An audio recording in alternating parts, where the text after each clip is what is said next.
கொழும்பில் சொகுசு அடுக்குமாடி குடியிருப்புகளை வாங்க, அழகான வீடுகளை கட்டிக்கொள்ள ராயல்டி இன்ஜினியரிங், வெள்ளவத்தை IBC ரோட்டில், வெள்ளவத்தை ஃபசஸ் லேனில்.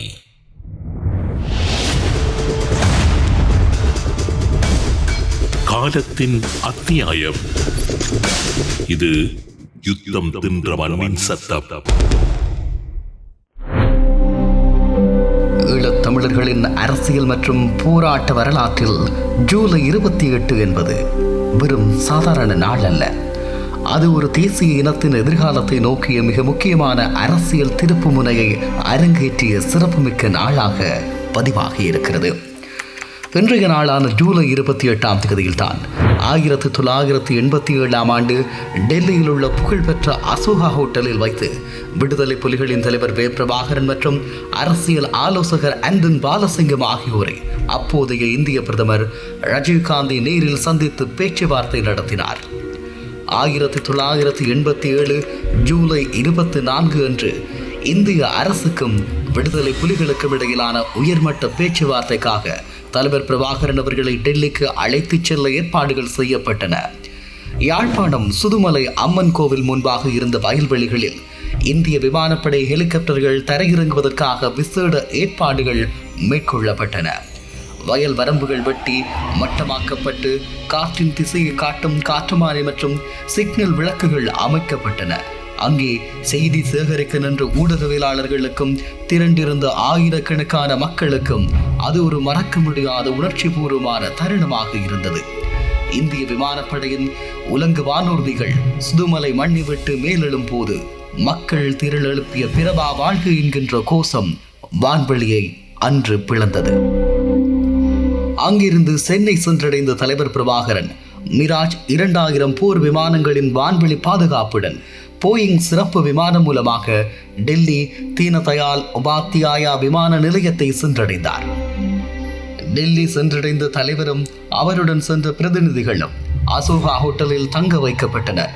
ஜூலை 29ஆம் தேதி கொழும்பில் அப்போதைய இலங்கை ஜனாதிபதி JR ஜெயவர்தனவுடன் இந்திய இலங்கை ஒப்பந்தத்தில் கையெழுத்திட ராஜீவ்காந்தி புறப்படுவதற்கு முதல் நாள், அதாவது ஜூலை 28ஆம் தேதி இரவு இந்த வரலாற்று சிறப்புமிக்க சந்திப்பு நடைபெற்றது. அப்போது 33 வயதை நிரம்பிய இளம் தலைவராக இருந்த தலைவர் பிரபாகரன் தமிழ் மக்களின் இறையாண்மை, வடக்கு கிழக்கு இணைப்பு மற்றும் ஆயுத ஒப்படைப்புக்கு பின்னரான தமிழ் மக்களின் பாதுகாப்பு குறித்து பிரதமரிடம் தனது அழுத்தமான நிலைப்பாடுகளையும் நிபந்தனைகளையும் முன்வைத்தார். இலங்கை இந்திய ஒப்பந்தம் கையெழுத்தாவதற்கும் அதனைத் தொடர்ந்து ஈழ மண்ணில் இந்திய அமைதிப்படை களமிறங்கி புதியதொரு போர்ச்சூழல் உருவாவதற்கும் வித்திட்ட முக்கிய அரசியல் நகர்வாக இன்றைய நாளில் நடைபெற்ற இந்த சந்திப்பே அமைந்தது.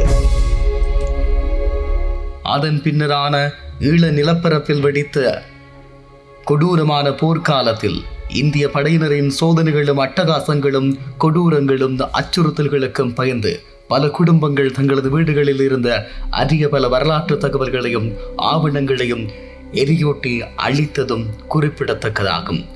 ஆண்டுகள் பல உருண்டோடி விட்டாலும் ஈழ விடுதலை போராட்டத்தின் திருப்பங்களை நினைவுகூறும் ஒவ்வொரு தருணத்திலும் ஜூலை 28 எனும் இந்த நாள் வரலாற்றின் பக்கங்களில் அழியாத கூடாக என்றும் நிலைத்து நிற்கும். 1987 ஜூலை 28ஆம் தேதி இரவு டெல்லி அசோகா ஹோட்டலின் அறை எண் 518 நிலவிய அமைதி சாதாரணமானது அல்ல.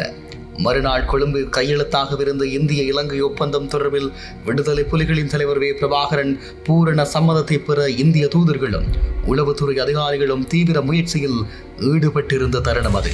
அப்போது 33 வயதை நிரம்பிய இளம் தலைவரான தலைவர் பிரபாகரன் அன்றைய இந்திய பிரதமர் ராஜீவ்காந்தியுடன் நடத்திய அந்த சந்திப்பில் மிக தெளிவான உறுதியான நிலைப்பாட்டை கொண்டிருந்தார்.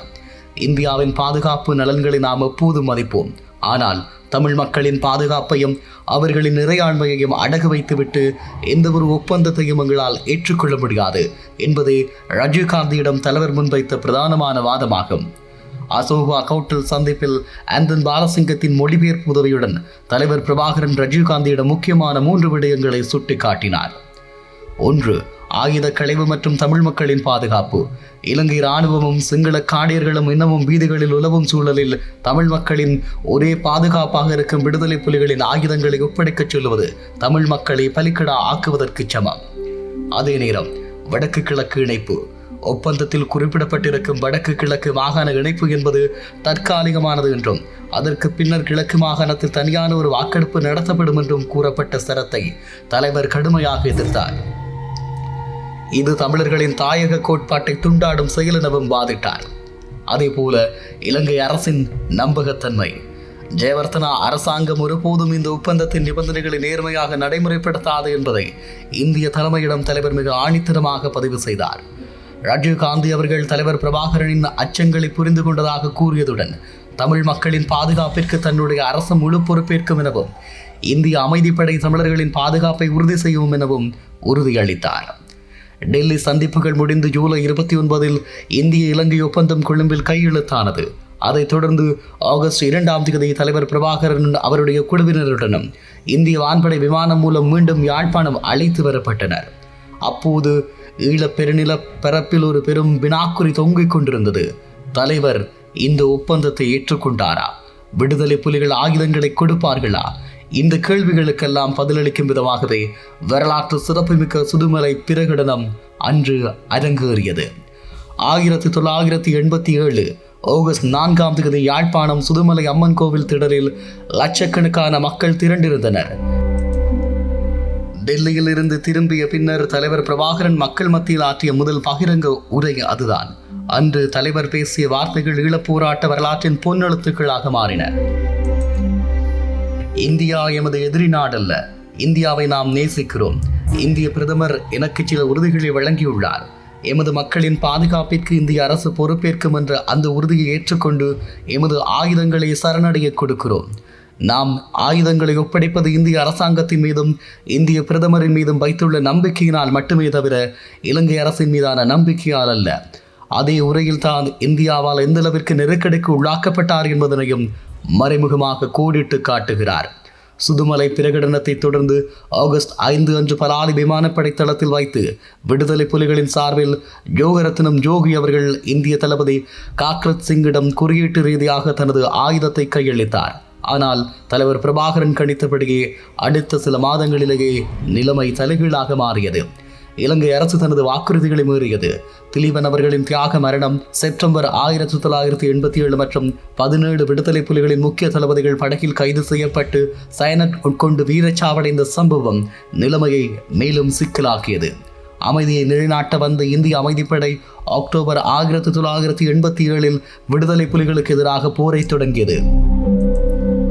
சுதுமலையில் மலர்ந்த அந்த நம்பிக்கை அச்சொரு தூரத்திலேயே முறிந்து வரலாற்று சோகமாக மாறியது. ஜூலை 24 சுதுமலை வயல்வெளிகளில் இந்திய உலங்கு வானூர்திகளில் கிளம்பியதில் தொடங்கி ஜூலை 28 டெல்லி அசோகா ஹோட்டலில் பேச்சுவார்த்தை மற்றும் ஆகஸ்ட் 4 சுதுமலை பிரகடனம் வரை நடந்த இந்த சம்பவ கோர்வைகள் ஈழத்தமிழ் மக்களின் அரசியல் திசையை முழுமையாக மாற்றியமைத்தது. இதுவே ஈழ விடுதலை போராட்டம் இன்னும் ஒரு பரிணாமத்தை நோக்கி நகர்வதற்கான ஆரம்ப அடிக்கோலாகவும் அமைந்தது என்றும் குறிப்பிட முடியும்.